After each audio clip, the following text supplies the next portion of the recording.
আসসালামু আলাইকুম প্রিয় প্রবাসী ভাই বোন সকলকে স্বাগত জানাই শরণার্থী আপডেটের নতুন একটি ভিডিওতে।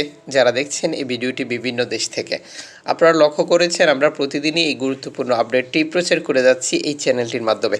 প্রতিদিনের আপডেট তথ্য প্রতিদিন জানতে আপনাকে চ্যানেলটি সাবস্ক্রাইব করে পাশে থাকা বেল আইকন ক্লিক করে অল করে রাখতে হবে।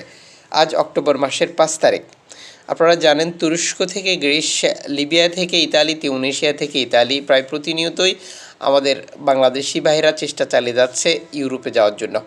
এই ইউরোপে যাওয়ার পথে বহু মানুষের মৃত্যু হচ্ছে, বহু মানুষ নিখোঁজ থাকছে, আর নির্যাতনের কথা নতুন করে বলার নেই, যা ধারাবাহিকভাবে অব্যাহত রয়েছে। এ সকল পরিস্থিতিতে সঠিক তথ্য ইনফরমেশন জানা অনেক কষ্টকর, কারণ এনজিও সংস্থা বা মানবাধিকার সংগঠন যে তথ্যগুলো শেয়ার করে শুধু তাই আমরা জানতে পারি। এর পাশাপাশি আরও বহু ঘটনা ঘটে যা জানা আমাদের পক্ষে সম্ভব হয় না।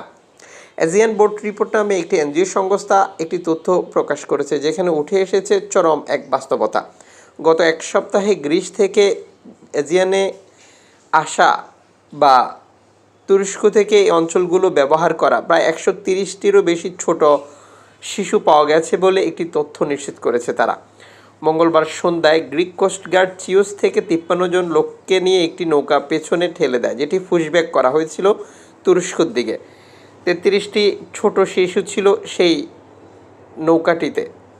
সোমবার বিকেলে 32 জনের একটি দলকে গ্রিক কোস্টগার্ড অ্যাডপ্ট করার পর লেসবোসের দক্ষিণে, যেটি তুর্কির পানিতে ঠেলে দিয়ে এসেছিল বলে একটি রিপোর্ট প্রকাশ করা হয়েছে, যেখানে 16 জন শিশু ছিল। রবিবার সকালে গ্রিক কোস্টগার্ড একটি নৌকাকে ধাক্কা দিয়েছিল, যেটি লেসবোসের দক্ষিণে, যেখানে 42 জন অভিবাসী ছিল। সেই নৌকাটিতে 29 জন শিশু ছিল। এছাড়াও রবিবার সকালে গ্রিক কোস্টগার্ড 8টি ছোট শিশু সহ গ্রিক কোস্টগার্ড দ্বারা অসহায়ভাবে ফেলে যাওয়ার পর 27 জনের একটি দলকে লেসবোসের দক্ষিণে 2টি লাইফ বোটে ভাসিয়ে দিয়ে চলে যায়, যা দেখতে পেয়েছিল একটি এনজিও সংস্থা। সমুদ্রে মানুষের জীবন রক্ষার শপথ নিয়েছিল গ্রিক কোস্টগার্ড, কিন্তু তারা কি এই কাজটি করছে? ছোট শিশুদের অসহায়ভাবে সমুদ্রে ফেলে যাওয়া, পুশব্যাক করা, জোর করে নির্যাতন করা, নৌকা ডুবিয়ে দেওয়া সহ আরও বহু অভিযোগ রয়েছে এই গ্রিক কোস্টগার্ডের বিরুদ্ধে। 2020 সালের পর থেকে ধারাবাহিকভাবে এই সকল কার্যক্রম তারা চালিয়ে যাচ্ছে, যা সত্যি ইউরোপের দেশ হিসেবে বা তাদের আইন বা তারা মানবাধিকার যে কথা বলে প্রচার করে, এটি দুঃখজনক।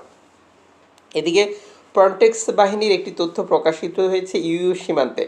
কোস্টগার্ড 20তম বার্ষিকী প্রতিবেদন অনুযায়ী ব্রাসেলসে ইউরোপীয় কমিশনের সামনে প্রায় 50 জন লোক একত্রিত হয়ে ফ্রন্টেক্সের মানবাধিকার লঙ্ঘন বা মানবতা বিরোধী বিভিন্ন কার্যক্রমের নানান তথ্য নিয়ে মানববন্ধন করে।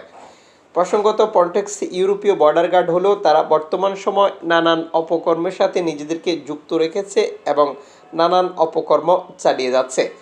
এদিকে 1 অক্টোবর, যেটি আলজেরিয়া থেকে ছেড়ে আসা একটি নৌকার, যেটি 82 ঘন্টা অতিক্রম করার পরেও এখনও তাদের কোনো অস্তিত্ব খুঁজে পায়নি কোনো এনজিও সংস্থা বা তাদের আপনজন। অ্যালাম্পনের সহযোগিতা কামনা করেছে এই পরিবারটির সদস্যরা। প্রসঙ্গত, আপনারা সাম্প্রতিক সময় লক্ষ্য করেছেন মৌরিতানিয়া, আলজেরিয়া, মরক্কো বা আরও বিভিন্ন দেশ ব্যবহার করে রেকর্ড সংখ্যক অভিবাসী স্পেনে যাওয়ার চেষ্টা চালিয়ে যাচ্ছে, যা ধারাবাহিকভাবে অব্যাহত রয়েছে। এদিকে ল্যাম্পেদুসা হটস্পটের কাছে ভূমধ্যসাগরের উপরে হেলিকপ্টার অবস্থান করছে বলেও নিশ্চিত করা হয়েছে, যেখানে বলা হয়েছে যে রেকর্ড সংখ্যক অভিবাসী উদ্ধারের সহযোগিতা করে যাচ্ছে এই লাইফ সাপোর্টেড, যেটি এনজিও সংস্থার উড়োজাহাজগুলো।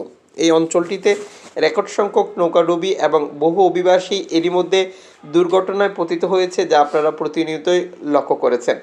দর্শক, আপনারা সাম্প্রতিক সময় দেখেছেন যে মধ্যপ্রাচ্য সংকটে রেকর্ড সংখ্যক অভিবাসী প্রতিনিয়ত চেষ্টা চালিয়ে যাচ্ছে ইউরোপে প্রবেশ করার জন্য। এদিকে বেশ কয়েকটি মানবাধিকার সংগঠন তিউনিসিয়ার বর্তমান পরিস্থিতি প্রতিবেদন প্রকাশ করেছে। খুবই খারাপ অবস্থা সেখানে।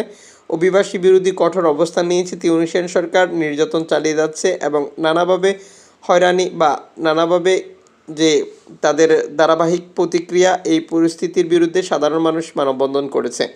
আপনারা জানেন যে তিউনিসিয়া সরকার ইউরোপীয় ইউনিয়নের সাথে চুক্তি করেছে অভিবাসী আটকানোর জন্য, বাধা দেওয়ার জন্য, যা প্রতিনিয়তই ঘটিয়ে চলেছে।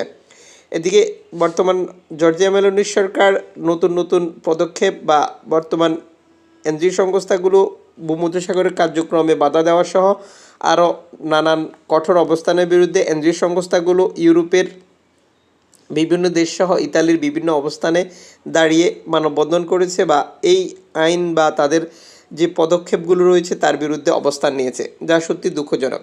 আপনারা এর মধ্যে লক্ষ্য করেছেন জর্জিয়া মেলোনির সরকার নতুন আরও একটি ঘোষণা দিয়েছে, এনজিও সংস্থাগুলো যদি ইতালিয়ান কোস্টগার্ডের সহযোগিতা বা তাদের পরামর্শ মতো কাজ না করে বা তাদেরকে সহযোগিতা না করে, সেক্ষেত্রে এনজিও সংস্থাগুলোর উপর নিষেধাজ্ঞা, জরিমানা যেটি বাড়িয়ে দেওয়ার ঘোষণা দিয়েছে। এতে করে এনজিও সংস্থাগুলো মনে করছে ভূমধ্যসাগর একটি কবরস্থানে পরিণত হবে। কারণ আপনারা লক্ষ্য করেছেন চলতি বছরে এরই মধ্যে 1200+ অভিবাসীর ভূমধ্যসাগরে নৌকাডুবিতে মৃত্যু হয়েছে। দর্শক যুক্ত থাকুন আরও তথ্য দেখার জন্য।